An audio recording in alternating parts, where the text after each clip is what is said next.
So I feel like I can walk among the witching hour free of harm because that whatever the ethereal plane is, like, has no interest in me whatsoever. Let's go.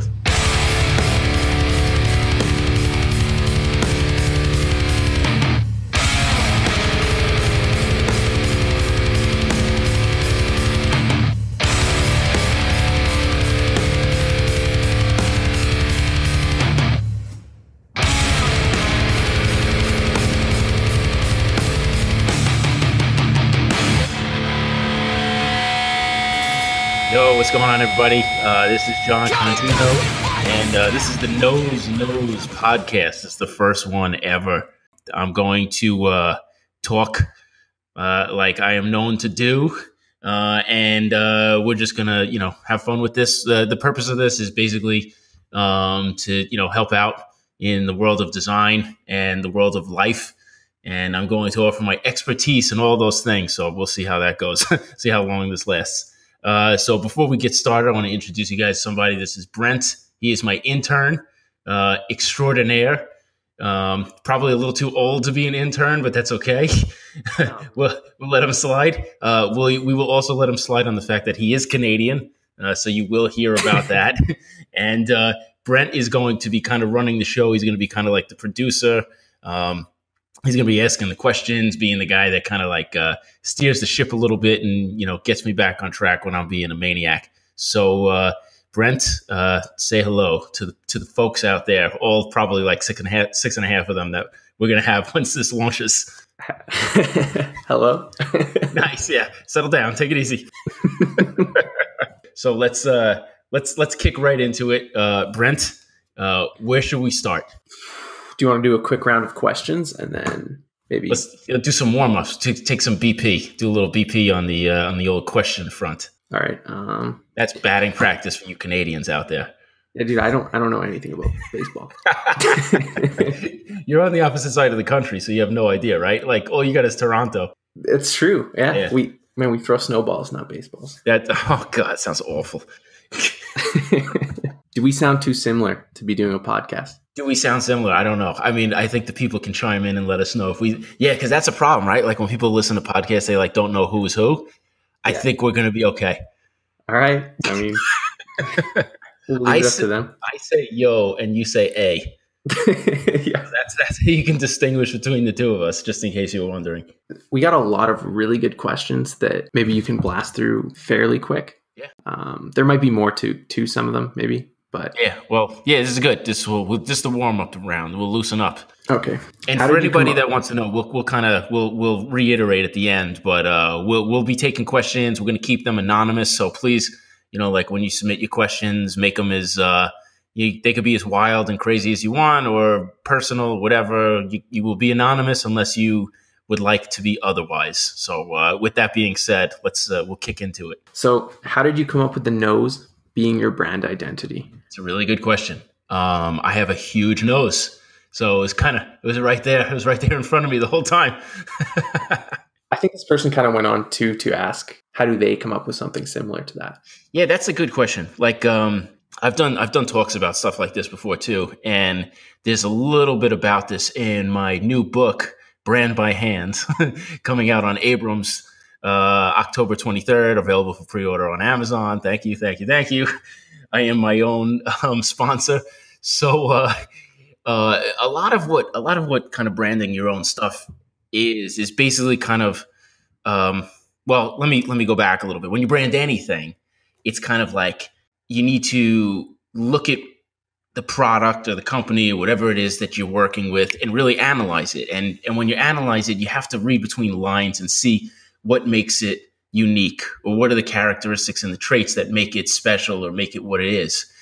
And when you have to brand yourself, it's a lot harder because you got to kind of turn the mirror around and you got to look at yourself and you have to characterize yourself and figure out the traits that make you who you are and make yourself unique. And, for me, kind of the first breakthrough I had with that was when I had my baseball logo. So that happened maybe like 8 or 9 years ago now. And what happened was I was in some weird remote cabin in New Hampshire with my wife, And there was this cabin, by the way. It's this big, beautiful cabin. And it was my sister-in-law's boyfriend at the time. It was like his family's cabin or whatever. We go up there, and it's fall. You know, like fall in the Northeast is generally not that bad. But in New Hampshire, where we were, it was so cold. So somehow we got stuck with the bedroom that didn't have a door that closed. But like it was an exterior door. So it was the coldest night's sleep of my entire life. I think it got to like 15 degrees that night, and the door was just wide open. I've never been so cold in my life. But I am a man's man, and I refuse to. What does that mean? What does that I mean? refuse to give into the elements. So I froze to death that whole night. And I was very stubborn about it, and I didn't want to admit to anybody that I was cold, and it was the worst night's sleep of my life. But your wife as well? Yeah, because she's just as stubborn as me. So we would just sit there like we were like kind of complaining to one another, but we didn't really want to admit or even like get up and move into another room because we're like, nah, we're fine. We could do this. We got this. But so we were up there in this kind of like remote cabin, and what we did was we were like trying to, like we were just trying to find something to do, and we found some weird antique store in this little town that was kind of by us. And I was just going around snapping pictures of stuff that I thought was interesting. And one of them was just this old Spalding box. And for anyone that knows the Spalding baseball logo, it's essentially, a circle with the stitches, and it says Spalding in the middle, and it kind of balloons out to the edges. And I'm sitting there doodling, and we get back, and there's literally nothing to do. So I'm just doodling, just trying to kill time. And I wrote Yankees in there, and then I wrote New on the top and York on the bottom. And I was like, oh, that was kind of fun. And for a second, like I just had fun drawing, and when you do this for a living, like sometimes it's hard to remember that you can have fun drawing. Like that's why you start doing this to begin with. But sometimes you forget that. Actually, like most of the times you forget that, I think, because you're so wrapped up in work and, the things that come along with work. And I remember like having so much fun just drawing a baseball. It's something that I hadn't done for fun in maybe like 15 or 20 years before that. So it was kind of like one of those like eye-opening things where I was like, oh, I like to draw. Maybe I could and I just sat there and I just like doodled for like an hour. And then when we got back to the city. Wait, at this point you were just figuring out that you enjoyed to sit and doodle? Yes. Yeah. Yeah, dude. That's what happens, man. Sometimes when you're working, you forget that you have fun doing this shit, And it's like you forget that you can just sit there and just like draw stupid nonsense and like just have a good time by yourself sitting at a table just doodling nonsense, And I realized, I was like, wow, that was fun. Like I had a good time doing that, and it felt like relaxing, and it was like like soothing, It's like meditation. Yeah, it's totally like meditation, totally. So like we get back to the city, and I'm answering my emails, I'm doing my work, whatever. So I'm like, you know what? I really wanted to try that. So I just drew the baseball again. I just threw my name in there instead. And I was like, oh, this is really fun. Like I really like it. But then I had the internal monologue, like the battle, where I was just like, well, this doesn't really say who I am as a designer. It doesn't, like, what does this even mean? And then I'm like thinking about it. I'm like, well, if I use this as a logo, like no one's going to think I'm like an expansion baseball franchise, Except for, you know what? I've seen message boards that you've actually joined in on where people have lit you up for stealing the logo. Oh yeah, there was that one, and then I had to like explain it to them. Yeah, that was fun. Yeah. Okay, so maybe a few people might think that. See, that's the other thing. Some people don't understand like satire. Yeah, No, you explained satire to them. Could you believe that? I had to explain what satire was to these idiots, and it's just like, you get so frustrated by people who just don't stop and think for a second. Like anyone who has like an opinion is fine, but if they don't think about it first, that's the frustrating part. At least if someone's like thinking about it first, you kind of get like that idea. It's just like, okay, well, they thought about this. They formed their opinion based on certain facts that they believe. These people just had no idea. Like they just didn't even bother. So I said, so I'm just like battling in my head. I'm just like, well, this doesn't, how am I going to make this work? And I just started using it. And then all of a sudden it just felt very freeing, and it felt like something that was me. It was like, I love baseball. It was drawn kind of crudely, like I like shit like that. I like that raw type of thing. And, I had like just little elements in there. Like I just threw like NY in there because like, why not?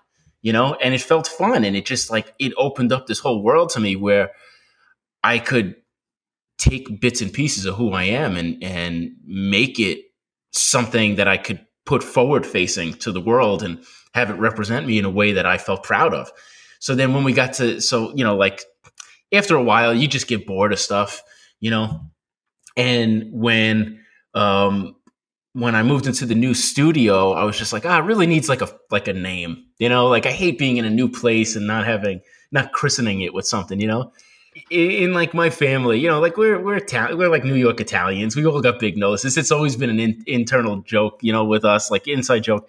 And like, it's always like, who's got the bigger nose? It's always like someone's always got the joke that, there's always kids that like stand under such and such's noses, like when they're waiting for the bus in the rain, Oh, man. So it's like, it's just interchangeable. At first it's my dad, then it's my aunt, then it's me. And then it's, like, it's just, so that's what though, the nose, it's on a different level though than the baseball logo. In the sense that you like, it's not something that typically, and I guess your kind of career is an example of this, but it's not something that you should typically point to yourself and be proud of, in a way. Right. But because you've kind of done that your entire career, recognize like what you're good at, right? Or the rawness, like you were talking about.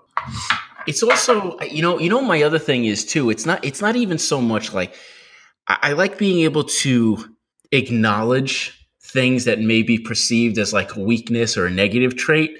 And if you acknowledge it and accept it, then it's not negative anymore, because then you're not embarrassed or ashamed of it, or you're not insecure about it, So like me, like embracing something that had always been maybe something that could make me insecure as like a kid, and embracing it as kind of like this main trait and like wearing it as a badge of honor.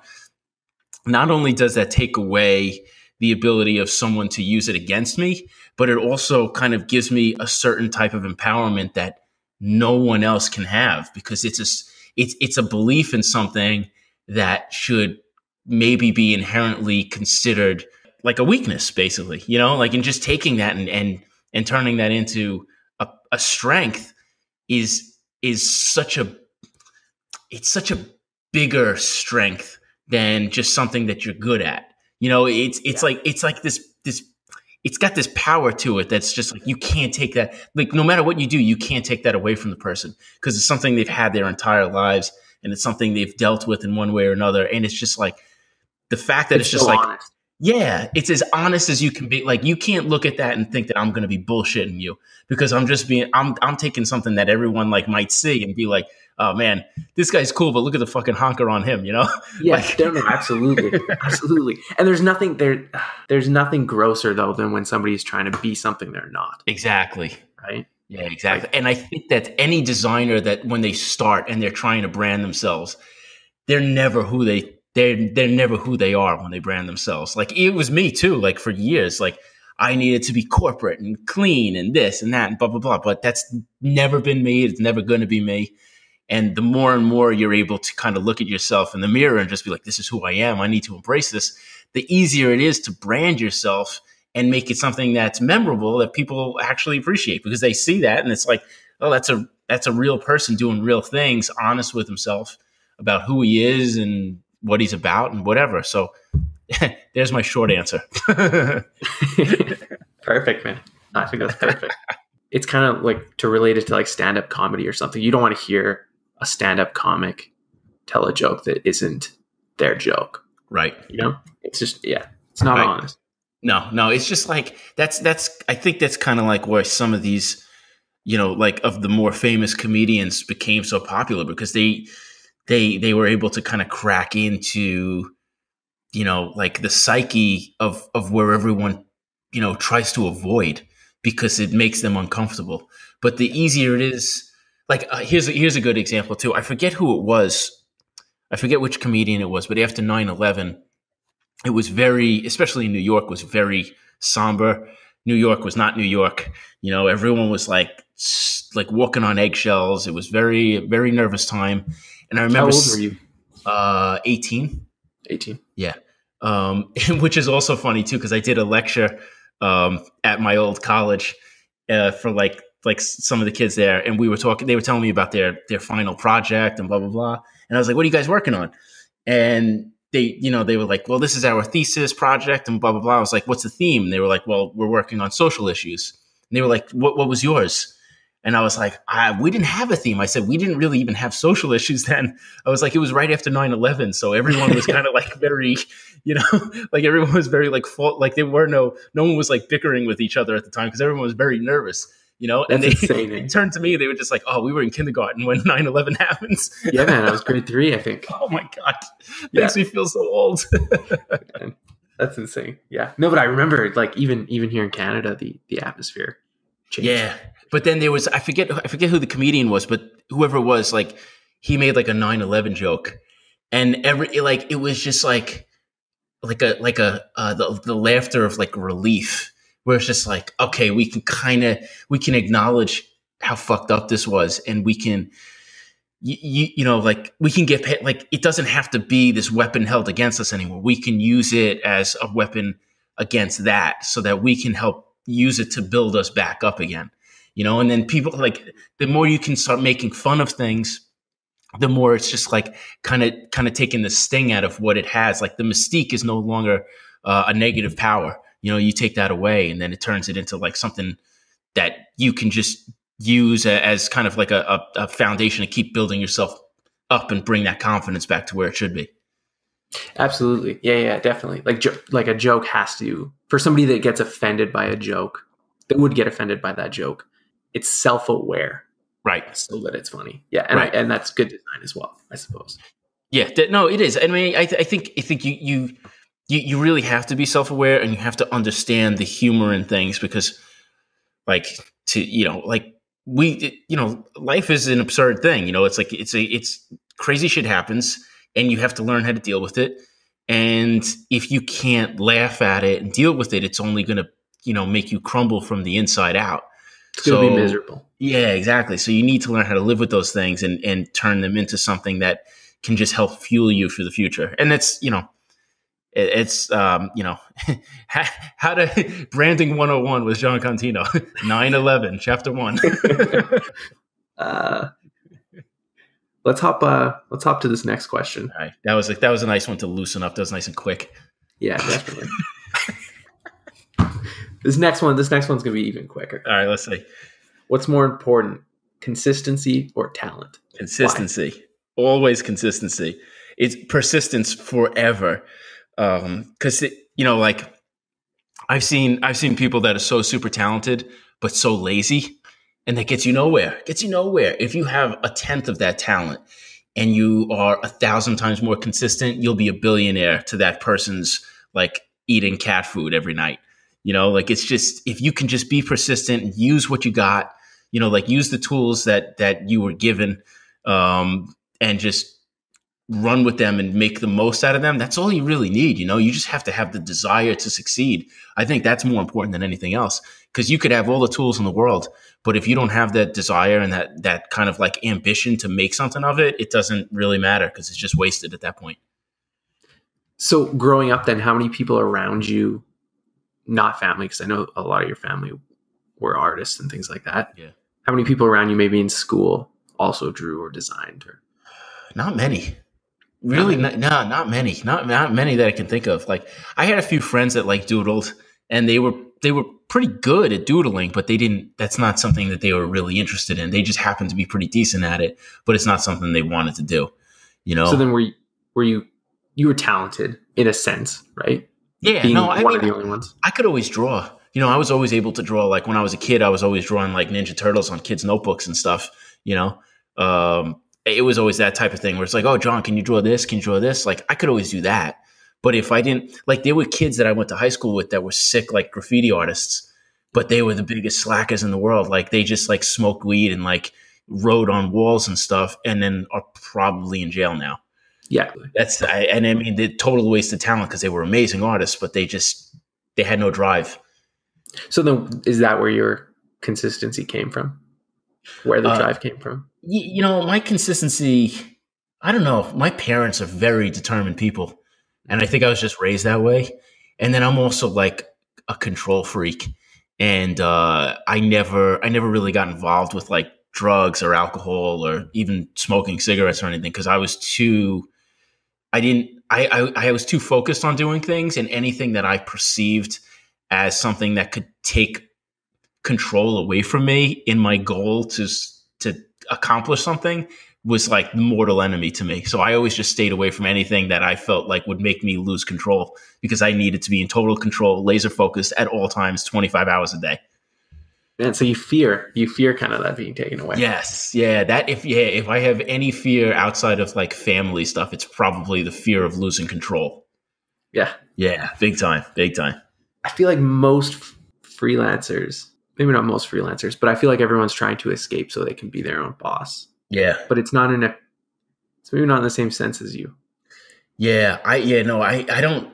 I'm not trying to escape like the 9-to-5 world or anything like that. Like I have a determination to accomplish a certain thing. And it's like I don't care what gets in my way. I'm going to destroy it, because I'm just like, there will be no roadblocks for me. I will find a way around it. I will find a way to make it work. Like, it doesn't matter to me. That's just one of those things that I've always been kind of like bloodthirsty for something that I want, and I'll make it happen. And I'm very happy to see my daughter is like that too. She's like cutthroat, and I love watching a 5-year-old be cutthroat.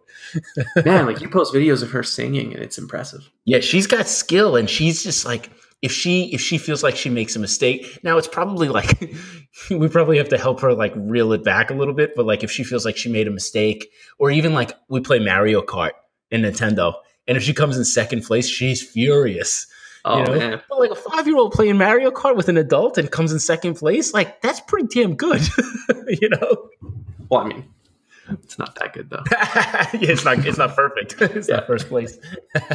I'm going to throw this third question in, just because I think it kind of relates to what we're talking about now. Yeah. Okay. Which is wait, hold on, everybody. He said a boot.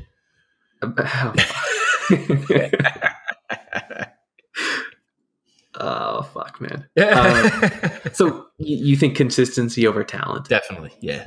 So then style or flexibility? Style. I don't think that is. I think consistency over talent is important. I don't think style versus flexibility is as important. I think for me, I prefer style over flexibility. Other people are better at being flexible than they are at being stylish, but it's almost like I'd rather have a ratio of that. Like I like to have my style, but be flexible with my style, So I guess maybe worded differently, generalist or specialist? Again, I think that's kind of just up to the type of person you are. Like I'd say consistency, determination is vital. But I think based on the type of person you are, it's like specialist versus generalist. I think that's kind of has to play into who you are. And I don't think there's a right or wrong answer for that one. For me, I'm such a like maniac that in my own head, I need to be a specialist. And then I apply it generally, Interesting. Yeah. Yeah. Definitely. Yeah. I guess from an industry standpoint, though, it seems to be like people want to hire a specialist, but you have to be a generalist. Yeah, and I think like when you look at like web developers and stuff like that, where it's like you see like I read an article where someone was like complaining about UX developers as a position as being like stupid or something, because if you can design UX, you should be able to design UI also, which makes sense. But like I've seen, like there are web designers who can code and design, and they can do both really well. And I think being able to offer more like those people do makes you more valuable, And I think if you can do those things with a style, I think that's even better. That's probably what puts you above some of your peers. But being able to even do that to begin with, I think is super valuable. I like that. That's good. I'm glad you like that. Yeah, man. I got nothing to add. I mean, I think it's exactly what you're saying. Like even the work that I'm doing for you, it's kind of general, like generalist stuff. Right. But it goes a certain amount past being just a generalist. Right. And I mean, and that's, there's a sliding scale for that shit too, where it's just like certain stuff has to be this way, and then certain stuff has to be like amped up and stylized, but to be able to do both, I think is what makes someone a valuable commodity in this industry. You ready for, I'm ready. What is this, like You're number ready for the- number 4? No, Or is this this the big going to one? be the long format, man. Oh, long format. Half an hour later, we were just like, we talked about like how long should this be? Like, maybe like 30 to 40 minutes, and then it's I think should be honest with 30. myself. Yeah, you were about a half an hour deep, I think. Yeah. You've made a lot of products and sub-brands over your career. Do you think you spread yourself too thin with those and should have focused on one? It's so funny. Like at the end, it's like, should I have focused on one? That almost sounds like he's insulting me, right? Like it's don't you kind of generalist. Yeah. Don't you think you would have been better if you just focused on one? It's like something like a grandfather would say. Yeah, no, I mean, that's really interesting though. I mean, I think the only reason why I even do that is because it's like kind of the same reason why someone goes out to become a freelancer, is because they just want to do different stuff, you know? And I remember one time I was having a conversation with my dad and my brother, and I was just doing a ton of work and I was just really tired, and they were just like, you need a hobby to de-stress. And they were like, what's your hobby? And I would like name something, and then I would be like, oh wait, but like I turned that into like a business, you know? Like my hobby is just like creating more side projects. Like I love like starting projects. Not every project needs to be finished. Like part of it is just like get it out there and get it out of your system, you know? Like, and then other things you want to follow through on, and you can't. This guy's accurate. He's totally accurate. Oh yeah, without a doubt. Yeah, no, he's dead on. I mean, his grandfathering was dead on accurate.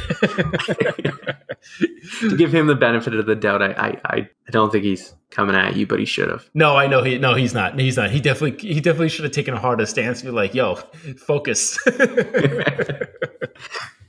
But yeah, no, it's like one of those things where it's just like you do the same thing every day, and then like an idea, like something hits you, or you go to a store and you see something like, I could do that.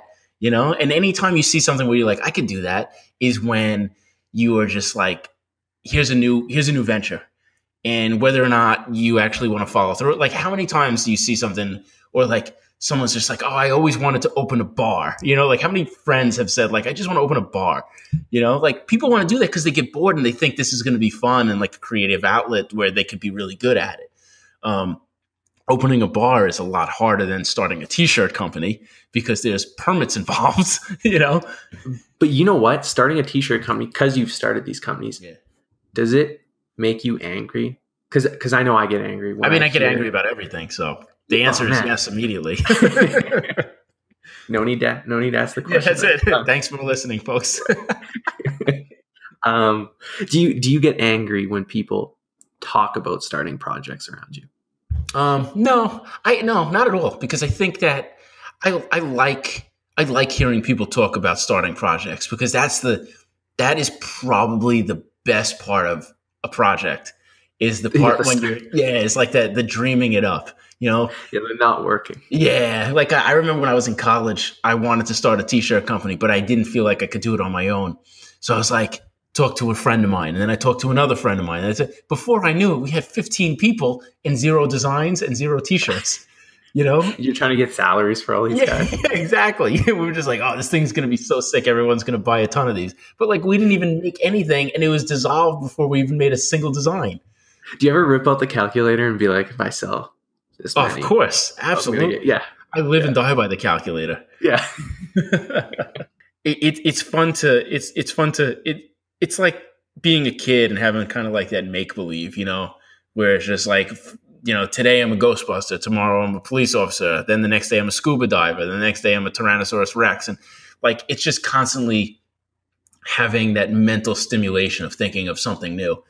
And if you are able to sustain at least one of those things, and I think the rest of them failing or succeeding, I don't even think it matters. I think it's just the fact that you're creating and you're getting that out there, and you know, a lot of those times you get it and it's done, and it's just like, well, that felt good. I got it out of my system, and then you never think about it again, you know?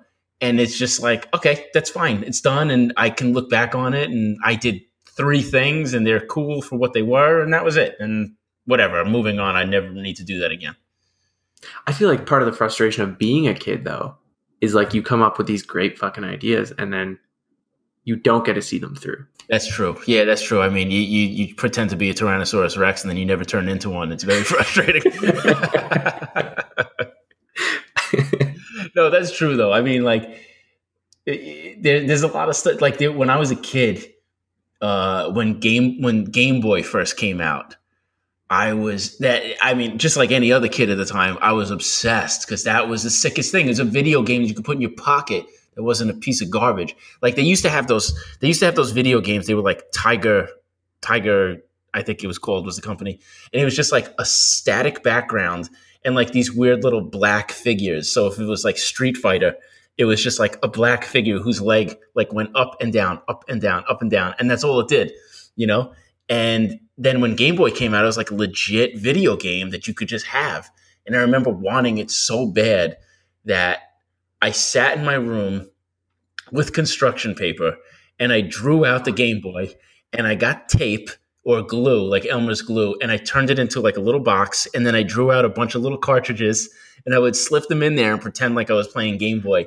And just like the whole process of creating it and making the whole thing, that by the time I got to the point where I could like pretend that I was playing Game Boy, I was done. Like I was over it, you know, like I know exactly. I had the fun part, you know, the fun part was done. Yeah. Did you ever watch Art Attack, man? Yeah, yes. Art Attack.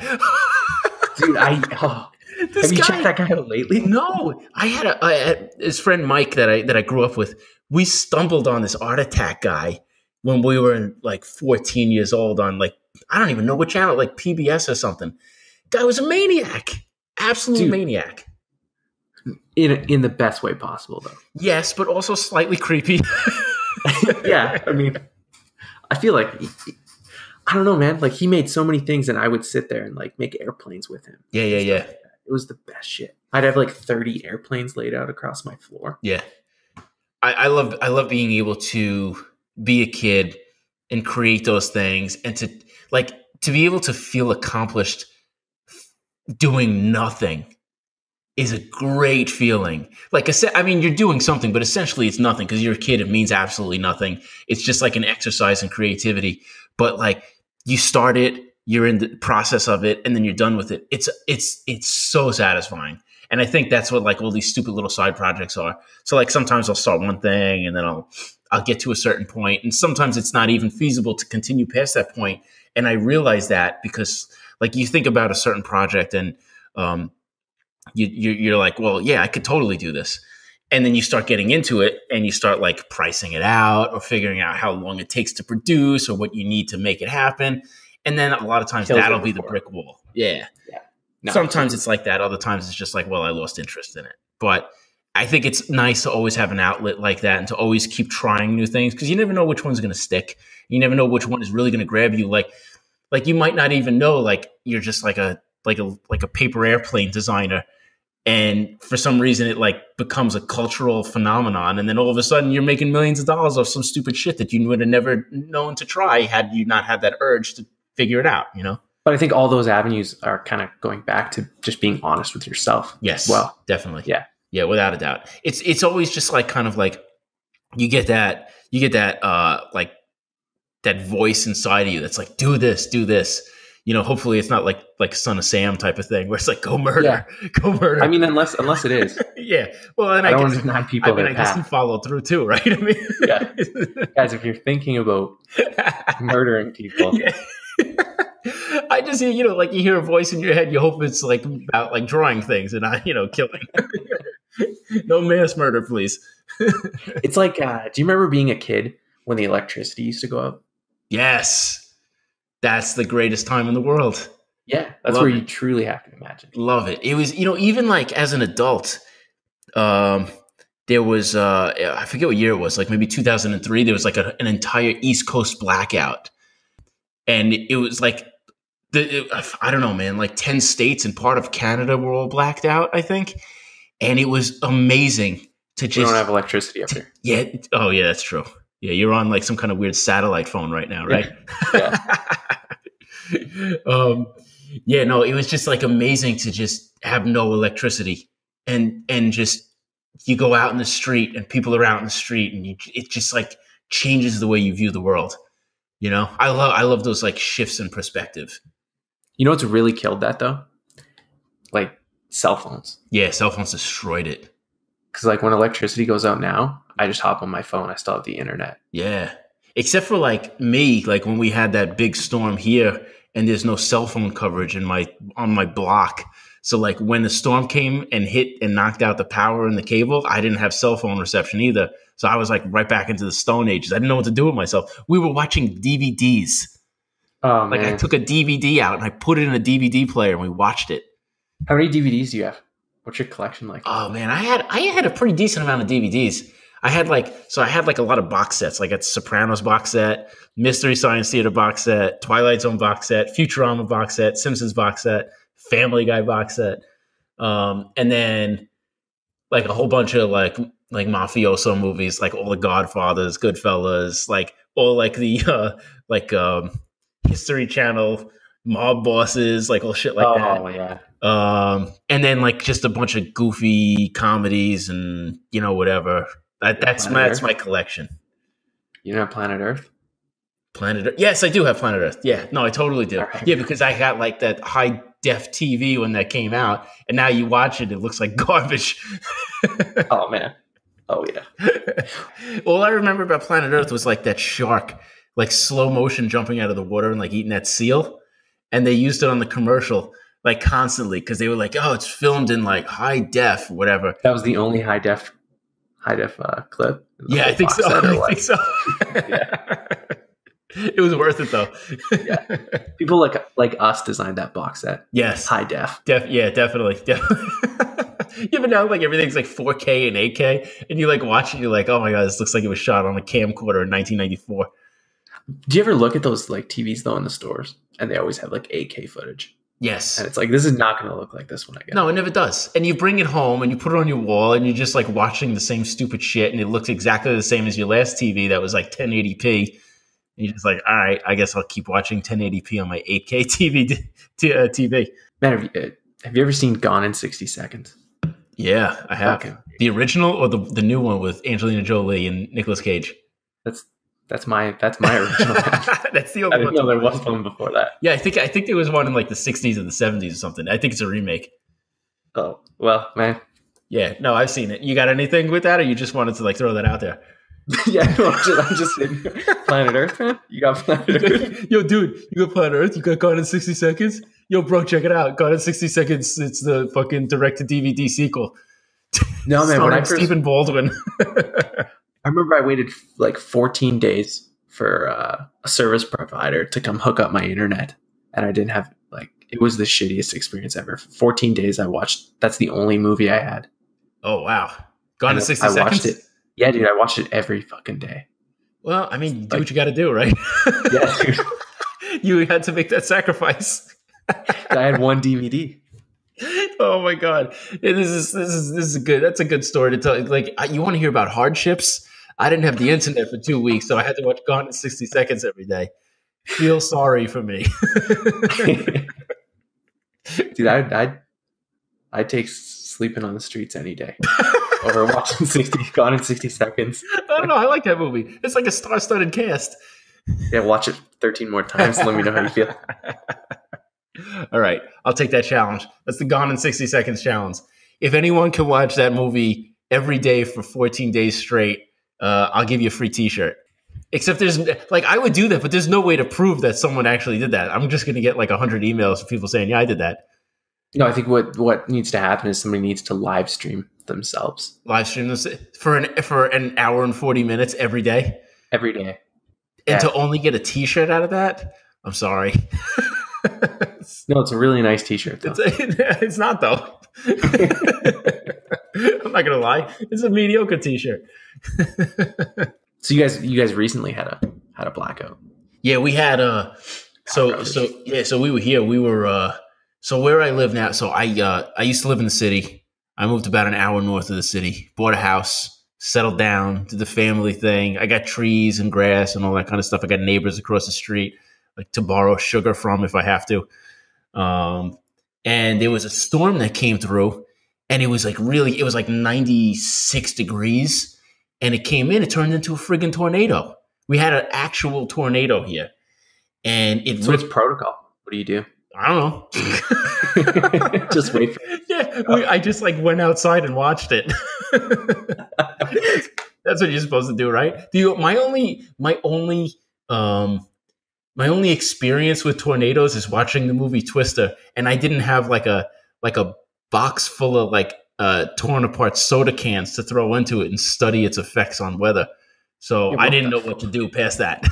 What did you do? I didn't. Well, I was on a phone call with a guy in England. I was on a Skype call for this like new brand, and my wife and my daughter went out to the store, and then all of a sudden the sky turned black, and I went outside, and there were just trees down all over the place, and the whole storm lasted for like 8 minutes, and it just came through and ripped apart the entire neighborhood.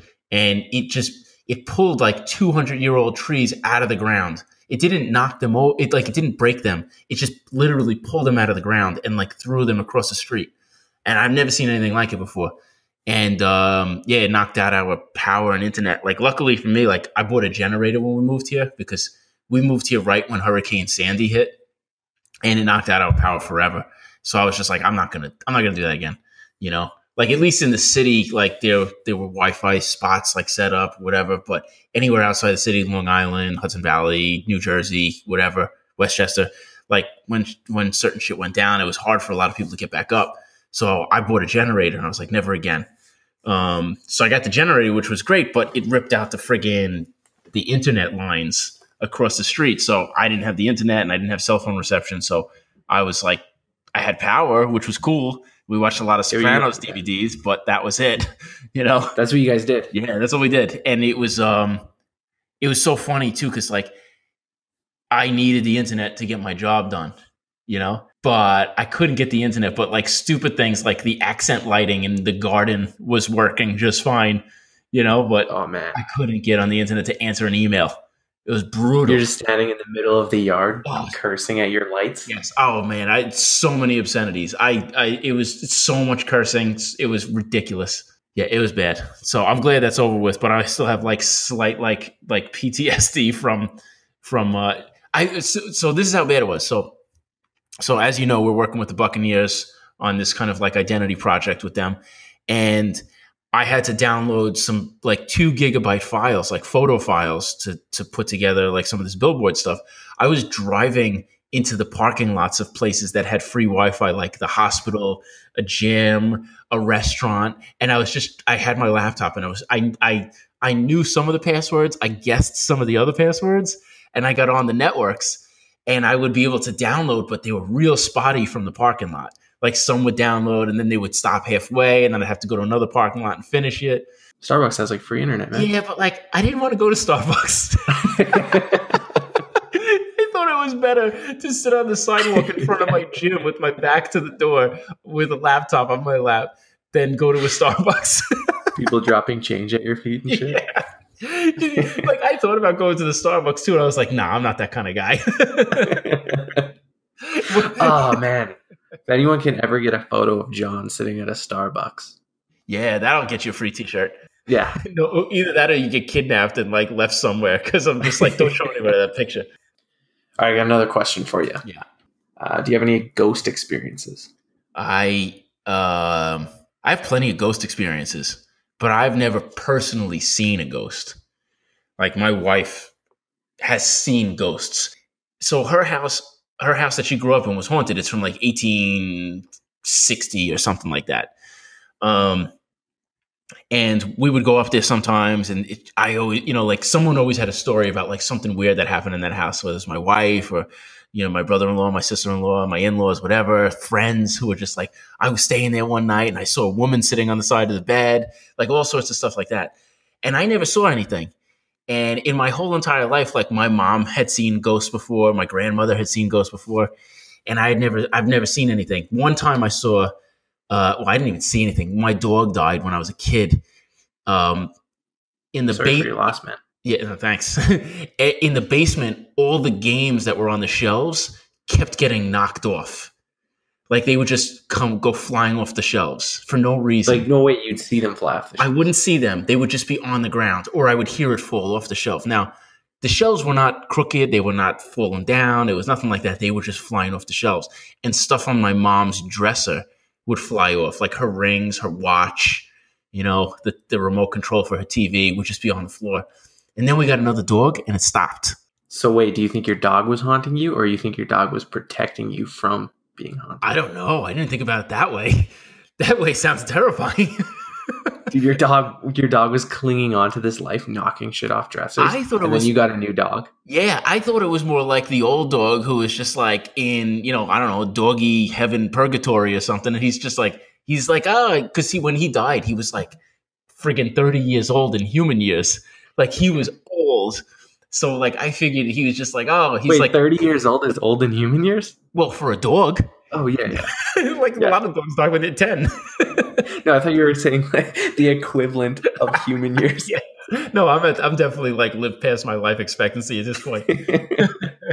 No, it was just like I thought like he just like, had like little ghosty dog legs back that have like a lot of speed, and he was just like, I'm just like gonna go crazy in this house now. But like we got the new dog and then it stopped. So we were like, oh, that's weird. But then like I'm at my wife's parents' house and I'm sleeping over, and they have this hallway that it ends on one end, and at the other end of the hallway, it's like a long hallway, it's this bathroom. And her dog was backed up against the wall, barking at the bathroom. And it's like, like 2:00 in the morning or something. And I'm like, oh, that's weird. But I just like walked in there, like nothing happened. But my wife has seen stuff before, and other people have seen stuff, and I never have. So I'm under the impression that I don't have the ability to see a ghost, or they're not interested in me. So I feel like I can walk among the witching hour free of harm, because that whatever the ethereal plane is, like, has no interest in me whatsoever.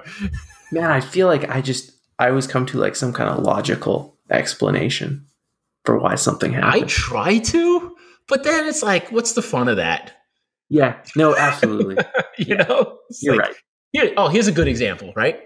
So in my house, so I built a studio on the back of the house, right? Because I was just like, I want a nice place. It was like the dream come true. I really wanted to just build my own studio, build my own space, make it so like wherever I ended up working was going to be the way I wanted it to be. Why the schoolhouse? Because the house that we bought is an old schoolhouse. That's fucking creepy. Yeah, it should be creepier than it actually is. It's not really creepy at all. And the guy who lives across the street from me, his sister went to school here. Yeah, it like closed in like 1958 or something like that. And so we built the addition on the back of the house, and it's got the studio, whatever. So one night I'm working. It's like winter-ish time, and I hear I go to the bathroom and I hear a loud ass bang. Like really loud bang. So loud that everyone in the house should have been woken up. It should have been like a big thing. And I go outside. It sounded like someone's like took a door and slammed it shut, like full, like wind up and slam. So I was like, whoa, that's weird. So is that your reaction? Yes. I'm instantly scared. No, that was my reaction. I was like, that's weird. Because it doesn't freak me out. And I'm not really scared of someone breaking in. Because I feel like I will kill them. You know where all the... Yeah, man, that's what I'm saying, yeah. Yes. Man, you know where all the toys are. Yeah, exactly. So I was like, that's weird. So I walk out of the bathroom and I go looking around. And I don't see anything. Nothing fell down. No doors seemed like mysteriously closed. Nothing seems broken. Doesn't seem like a shelf didn't break. Like nothing. So I have some Nest cameras set up, So my sister-in-law and her boyfriend come over the next day, and I'm like trying to figure this out. And before I went to bed, I rewind the footage for the Nest cameras, and I hear the sound again. So I'm like, I found it. Like I needed to see what this was. So then I'm thinking maybe it's the door outside was slamming because it was windy out or something, like the screen door. Maybe that's what it was. So my sister-in-law and her boyfriend come over, and I'm like, can we test this out real quick? And he's like freaking out. So I'm like, go outside. I'm going to shut the door. You slam the screen door. He does it. I don't hear anything. So I'm like, all right. So I'm starting to do all these things. I'm looking at the video from this part of the house and this part, and I'm hearing like where it's louder and all that kind of stuff. And I can't figure it out. So finally, I'm doing it. I'm like closing cabinet doors. I'm dropping stuff on the floor, everything I can do to figure it out. So finally I go into one of the doors and I slam it and I mimic the sound exactly. And I'm like, holy shit. It's that door. Oh, I just got like goosebumps for a second. It's the door at the bottom of the stairs slammed by itself. This is terrifying. In your studio? No, it's like across from the studio. I'm like, oh my God, this is, so now at this point, I'm terrified because I'm like, I don't know what to do now. Like, what do you do with a ghost that's slamming doors? You know, like, how do you stop that? You don't just say like, yeah, excuse me, can you please not do that? You know, you're scared that he's going to keep slamming you. I'm scared for the inconvenience of having to do him slam the doors. Not like this guy's going to fucking take my soul. I didn't think about that. I'm just, I don't know what he's going to do, man. He's just slamming doors. So I'm like freaking out, can't figure it out. So like a couple of weeks go by and I'm sitting in the studio, same scenario. It's a windy, colder day. It's about 2:30 in the morning. I got to go to the bathroom. It's the same type of thing where I'm like working. I'm like, oh man, I got to pee. I've been drinking water all night. Like I can't hold it anymore. I gotta go.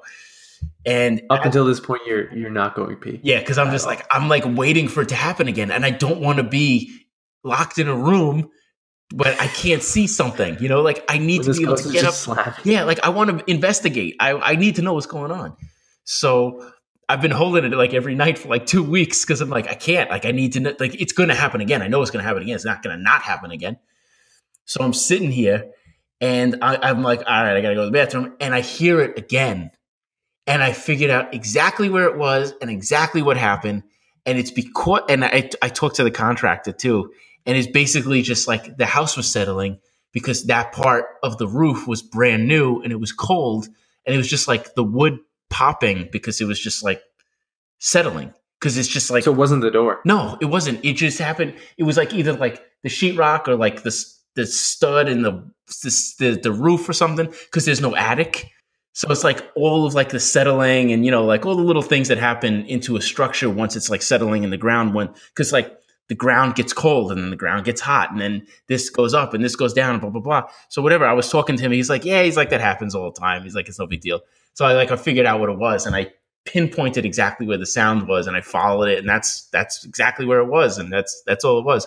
But I could have, for like 2 weeks, I didn't even want to tell my wife what it was because I was almost like I was playing. I was like, whatever. But like it got to the point where I was actually legitimately worried that it was like poltergeist, you know? Fuck, man. Yeah. Yeah. Oh man. Yeah. Yeah. You're right though. Like that kind of figuring it out does ruin. Yeah. I hate not knowing, but now that I know that your house isn't haunted by a door slamming ghost. Yeah. No, it's okay. It's okay. And you know, it's so funny too, because like the basement of this house is huge. It's got 10-foot ceilings. Like it's a crazy basement because it's an old schoolhouse. So it's like it's like commercial, you know, and it's all like concrete and steel down there because it's just, you know, like this crazy structure that it needs to support. And my wife like refuses to go down there, but I go down there like 3 o'clock, 4 o'clock in the morning to get stuff sometimes. And it's like pretty dark and dingy and grimy or whatever. And one of these days I'll make it not like that. Is there like big windows?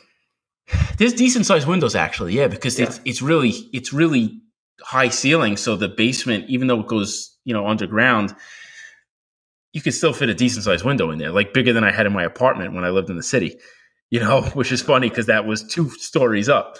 But yeah, no, it was, I go down there and it's definitely got like a creepy feel to it, but I don't worry about it. Like, I don't think there's anything that's going to like come up behind me and like scare me or murder me or someone's going to find me like body parts all over the place. Like, I'm not really worried about that. An evil child ghost is probably the scariest thing in the world. Yeah, dude. I'm fucking terrified. Yeah. Yeah. That should be like, for when we moved into the schoolhouse, we were like, oh my God, there's probably kid ghosts in here. But then we were like, how many kids died in school in 1958? A lot of spirits, man. Or a lot of... I don't think so. Yeah, but here's the thing is that's where their life became horrible. In school? Yeah, 100%. I don't know about that. Not in this school. The school felt like it was all right. I think it was all right. You know, it's so funny too. It's like when we were looking for houses, like my wife is very perceptive with like that kind of thing. Like she can feel bad energy. And I feel like I can, like, you know, you walk into a place and there's just like bad vibes, you know, like everybody can feel that to a certain extent. She's like super hyper aware. And every time I went into a house, I would look at her and be like, what's the energy like in here? She's like, no, it's good. It's good. It's good. So I'd be like, okay, we can continue looking now. And how'd she feel about the schoolhouse? She was good. She was good. I felt good about it too. I walked in. I was like, I love this place. This place is awesome. It just like felt good. You know, like when you walk into a place, it just feels good. Like when How many years have you been there? It's 6 years now. Like just 6. Yeah, it's crazy. But it felt good. Feels really good now. It's like it feels like home. You know, it's still kind of, you know, I still get used to like being in the woods a little bit, but it's pretty cool. Does your daughter see ghosts? We don't know because there's certain things, you know, like a 5-year-old, like she'll say things and we'll be like, okay, after my grandfather died, my daughter wasn't sleeping in her own room yet. She was still sleeping in our room in like her crib. And I was downstairs working, and this was like midnight, 1 o'clock in the morning or so.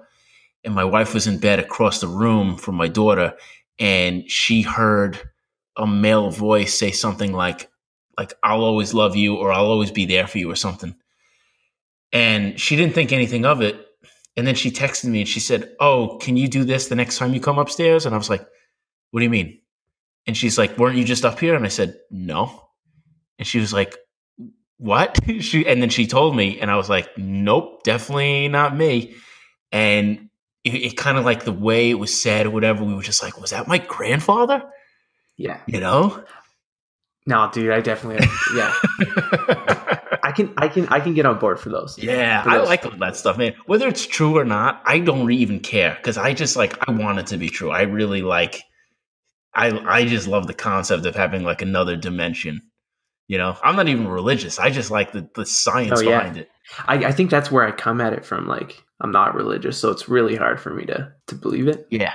Yeah. No, and definitely. I've never experienced it. Yeah. I mean, like, I never, like, I grew up Italian Catholic, which is basically not religious. A lot of people a lot of people consider Catholicism almost like the Christianity, you know? Do you go to church and stuff? No.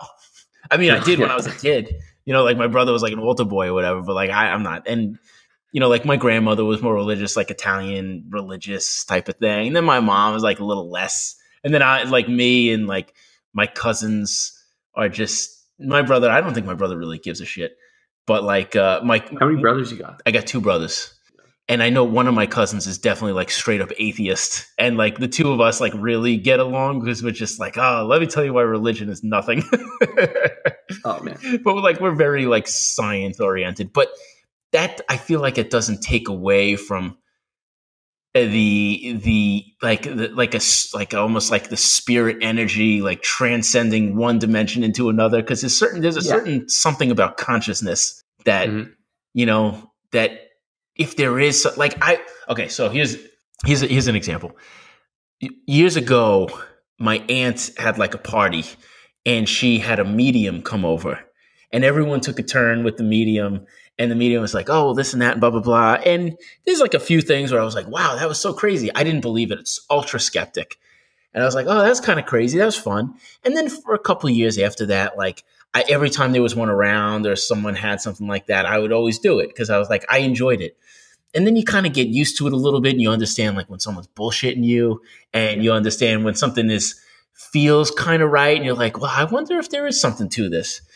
But there's this one medium. Her name is Carol Glasper. I think she lives in this town called Lilydale in upstate New York, which is like close to the border of Canada, actually. And it's this town full of registered mediums. And there's like an HBO documentary. That's not where I thought you were going to go with that. No, dude, it's weird. It's like, I don't even know how you're supposed to I don't know how you take a test and how, so like someone could just be like, yeah, I see this. And like someone tells you yes or no. Like, I don't get it. And I never found out. But like, so there's this whole little town. It's this little village of just registered mediums that they have to pass some kind of certain test in order to live there. And my wife to live there. Yeah, to live there and to like work there. So people go there. There's like a weird old house that's a hotel. They stay in the hotel and then they go down these little side streets and see and visit these mediums, and they get their, whatever, and it's a really interesting place. And we went once, and at that point in my life, no one had died that I was close with. So the reading I got was like really bizarre. It was like some old Italian guy like telling me like retirement tips. He was like, invest in gold. And the medium was like, I don't know why the spirit is telling me this. So I was like, I don't know, but whatever, I'll invest in gold, I guess, But we went this past summer. To Lilydale. Yeah. And it was my wife, me, my mother-in-law, and my daughter, and we went. And, like we've had a few rough years. We've lost people. It's, it wasn't like it was then, like 10 years ago or whatever. And we went to this woman and we did this joint reading, my wife and I together. And she said so many things that were so accurate. And she was like in contact with so many people in our family that were saying things through her exactly how they would have said them and how they would have responded, that it was so crazy. Like we kept looking at each other. We're like this one is weird how accurate it is. And then, so we sat there with her for like an hour. And towards the end of it, I was getting so freaked out. In my head, I was talking to my grandmother, who I was really close with. And I was like, if this is real, can you please interrupt her and tell her to say this to me? And I just said that in my head. Like I just thought it. And like 30 seconds later, the medium turned to me and she goes, oh, and your grandmother told me to tell you this. And I just like turned white and I was like, what the fuck? Like, how is that? How did that happen? Like whether this is real or not, or I believe or I don't, like whatever just happened just then was the most bizarre thing I've ever felt in my entire life.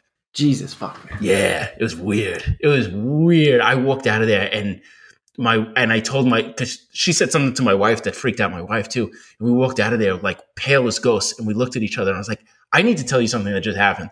And I told her and we were just like stunned for like hours. Just like totally stunned, like speechless. Like imagine me speechless. So it is fucking real, man. It's it to some extent, I guess. Yeah. Right? No. It's gotta be. Yeah. Like it's too much for it not to be. And there's no possible way that you were just buying into it.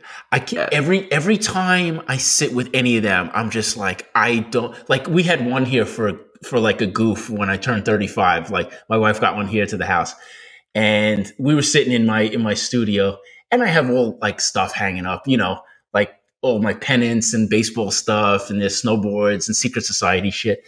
And she's sitting there. She's like, you're a big snowboarder, huh? And I was like, nope. I was like, I designed them, but I don't snowboard. She's like, She's like, I see. It looks like you're going to be joining the Masons soon. I was like, nope. I was like, those are just for fun. I like the banners. So just looking at stuff on my walls and just like regurgitating it, Can I get my fucking money back? Yeah. But like, not even a good actor. I'm like mega skeptic. Like even with the ones that are supposed to be, like even with the woman that we saw that said all that crazy shit, even though she has like a great like history and reputation and everything, like I think that she's helped the FBI solve cases. Like that's how good, that's the level that she's at. I still am sitting there. I'm just like, where's the bullshit in this? I'm like trying to read her out. I'm like, is it my body language? Did I say something that would insinuate something? Is there any way that she could have found this out? Nothing. It just didn't, I feel like I'm like a human bullshit detector and I couldn't. It seemed legit. I don't know. It seemed real. Man, I feel like I got to visit this Lilydale. Yeah, it's pretty sick. It's really cool. Who's someone? I think my father-in-law was just about to have because she does like phone readings too, which is insane. And he was supposed to have one with her. And I think she just got sick and she got hospitalized. So everyone's like, oh my God. And then me and my wife looked at each other and we're just like, well, at least we got our reading. Because she's like 80 something, I think, and she's like a smoker. So who knows? But hopefully she's okay. But I mean, she was amazing. That was an experience, man. That was something else. She, the first time I met her, she was telling me like her husband passed away or whatever. And she's like, oh yeah, I just like talk to him whenever I feel like I'm lonely or something. And I'm like, imagine that, man. To like when someone dies and you just have like this like friggin' bat signal where you're just like, hey, come talk to me. And it's like, there's even whether it's true or it's not true, you think about like loss doesn't mean the same thing anymore. Like you didn't lose anybody because you can still kind of talk to them in a way, like that's wild.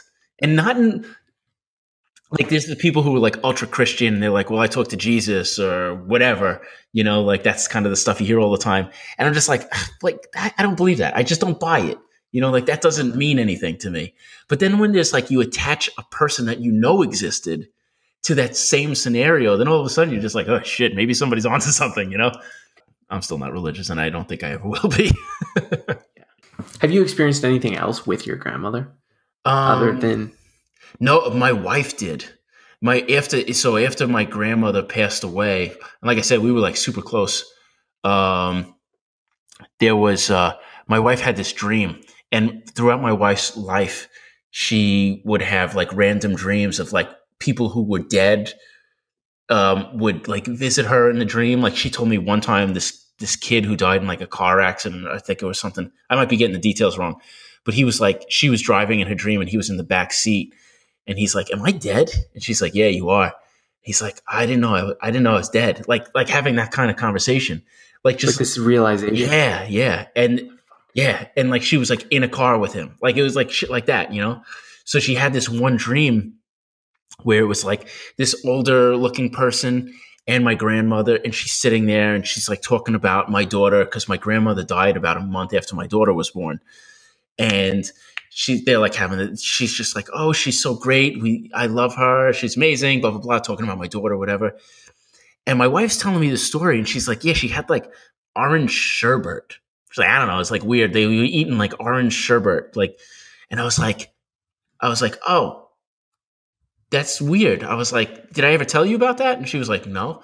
Like that was like a thing when I was a kid. My grandmother always used to get like this orange sherbet, like from the supermarket, and I would eat it because I loved it. Like instead of ice cream, it was just like, I liked it better. And I was like, that was like my grandmother's thing. And then she's like, oh, that's so weird. And then we go to my parents' house and there's a picture of, I think, my grandmother's father. And he was the guy in the dream. And she's like, that's the other guy. Holy fuck. Yeah. Dude, that shit gets creepy. Yeah. And I'm just like, not creepy. Whoa. I mean, it's less creepy when it's people right? No, it's definitely less creepy because then it's like comforting, And then I like call my mom, and like my mom's freaking out. Like everybody's like, we're all like, oh my God, it's so crazy, But it's cool, Like it's cool to feel. For me though, your story's scary. Yeah. Dude, I'm not gonna sleep tonight. Yeah, well, you don't know my grandmother. Yeah, dude. She might not like you. This isn't good for me. No, it's not good. She's probably hanging out with me right now. She's like, I don't like this kid. It's not good. I've had similar experiences when I was younger with like, I would always stick a pencil behind my ear, and I wasn't sure why. Yeah. And when my mom would ask me, I'd be like, because that's what Grandpa used to do, but like never ever told me that. Really? And I would just do things that he would do. Really weird shit. That's weird. How old were you? Like 4 or 5. Wow. Yeah. That's not, you're not making shit up at that age. That's just, it's like total honesty. Just like, oh, this is how it is. Did you ever meet him? No. See, that's crazy. He died the year before I was born. Wow. That's crazy. That's how you know, like there's something to it. Like maybe like the religious aspect of it isn't exactly accurate, or maybe it is, I don't know. But like, there's definitely something, like you can't, the idea of like not be like everything that you see is all that exists, I think is bullshit, because it can't be. Yeah, it's just your interpretation. Yeah, like it's like time and space, and like people who deny the fact that aliens exist. It's just like, you don't know that. Maybe they do, maybe they don't, but you can't say for sure that they don't, I think you could probably say more certain that they do. They have to. They have to exist. It's just whether they visited here or not. Yeah, right. I don't know about that. I mean, there's some people that it might make you question that, but like, who knows? Yeah, I think aliens exist. I want them to. You want to believe? No, yeah. You can't say that, otherwise we'll get sued. You know what? My dad spends a lot of time up in the mountains, and he doesn't believe in like Bigfoot or anything, but he wants to. You know what I mean? Yeah. Why wouldn't you? Yeah, he loves that, like that feeling. Yes, that there might be something up yes. I love that that kind of like desire for the unknown, you know? Yeah, in a weird way though, do you think your obsession with it comes from like a control aspect? Yes. Because there's certain things you can't control. So if you can like, I guess that would make you super religious though, you know? Yeah, I don't know. I think there's like I think, is that the difference between being spiritual and being religious? Yeah. Because that's like, if you're spiritual, you kind of have the same type of, like, you have that belief in something that may or may not exist, and you have that kind of like desire to connect with it, but it's not what people tell you you're supposed to connect with. Like, I'm not reading the Bible and being like, and taking it to heart, because I'm like, oh, this thing has been translated 47,000 times in 400 different languages. Like, how could it possibly be verbatim? Like, I think the thing that people really get out of religion is kind of like that personal spirituality stuff. But like, the people who take it to an extreme just kind of ruin it for everybody else. And that just pushes people like you and me away from it, where we're like, screw this. Like, I don't want to have any part of that. And it's so funny too, to just like really to like wrap this up and put a bow on this thing. All these things, I think, are the types of things that shape you as a designer and as a person, so that you can, like we were talking about, like kind of like the nose thing, and kind of like, knowing who you are and acting, with your character in mind, and designing for the type of person you are. Like, all these things, like all your spiritual questions, and your like the philosophical way that you kind of like go about your life. I think that all plays heavily into who you are and how you approach every little thing you do. And that includes design. Like, so for me, I like to go into things like super raw, super open, with the ability to just like put my thoughts out there, and whether people like it or they don't like it, I like being able to debate that, because I know that the way that I feel for a certain reason. And if someone disagrees with it or has a different opinion on it, I like to discuss it and either learn from it or have someone learn from me. And like, all those types of things I think are super important. So it's just not about the way something looks. It's the way you think about things, and it's the way you go about handling, your thought process, and then translating it into something visual or something that other people can use or enjoy or whatever. And I think all that stuff goes into it, which is why it's so easy, I think, to just fall into a conversation about religion, when it's just like you start here and then you end there, because it's just like, it's all one thing. It's that human experience of like defining who you are as a person, and what you are, and what this is, and what everything means, and why you do it to begin with, and all that shit. Yeah. That got heavy. That got heavy. Yeah. That's a good first episode. Do you think? I don't know. We'll find out. We'll see what the response is. If everyone's just like, yeah, I was just kind of hoping you would talk about lettering, then I'll be like, oh, all right. Well, maybe I'll just have to put this under a different category in iTunes then. You know what though? I feel like, I hope people don't just want to hear you talk about lettering. Yeah, no, I think it's good. I think that's I think that's important. I think what we expect from this conversation from people is just like, yeah, we'll talk about the business of design. We'll talk about design, but I think we'll also talk about kind of like just life and how we all kind of handle it. And I know we have some questions lined up for the next episode too, of like balancing life and work and stuff like that. And just kind of like the way that you're able to kind of handle, just handle your day to day. Cause I think we all deal with different, hurdles that we have to kind of figure out how to get past. And all of it makes sense. Like, it's good to talk about music and movies and, beliefs and ghosts and all sorts of stupid shit, because I think all of that kind of adds into it. And the more we can discuss it, the closer we get to, figuring out like how to work this thing, and hopefully help, you, me, and everybody else kind of get a better grasp on this and be successful at what we do, and just be the best that we can at what we do. Absolutely. I'm excited. Cool. So with that being said, good job on the first episode, Brent. And thank you guys for listening. We're going to be launching the new Contino website soon. I won't give out the URL just yet as we continue to test and make sure that everything works. But again, like I said, check out Brand by Hand on Amazon. That's available for pre-order now. It's a book with a lot of opinions, but not so much opinions. It's more about like inspiration and stuff like that. And then the rest of the book is just filled with work that kind of has to do with it. So like horror movies are in there, baseball, hardcore music, and there's like little essays about how those things have influenced me, and then all work that kind of supports it. So there's definitely be on the lookout for a lot of Grim Reapers and lightning bolts and baseball shit. So check that out. And until next time, thank you guys for listening. And please hit me up. You can DM me on Instagram with questions or comments, and we will throw that into upcoming episodes. All right, man. See you later, Brent. Take care.